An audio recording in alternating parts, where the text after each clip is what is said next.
Я 1953 года рождения. Что я хочу сказать вам, родные? Если мне кто-нибудь задал бы вопрос, что бы делал ты начинать свою жизнь сначала? Я ответил бы, родные, слушайте внимательно.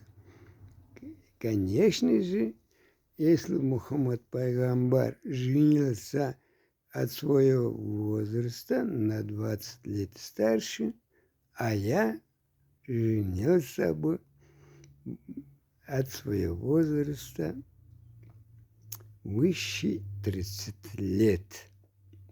Конечно, первый раз. Так что имейте в виду, дорогие мои граждане планеты Земля. Всем удачи!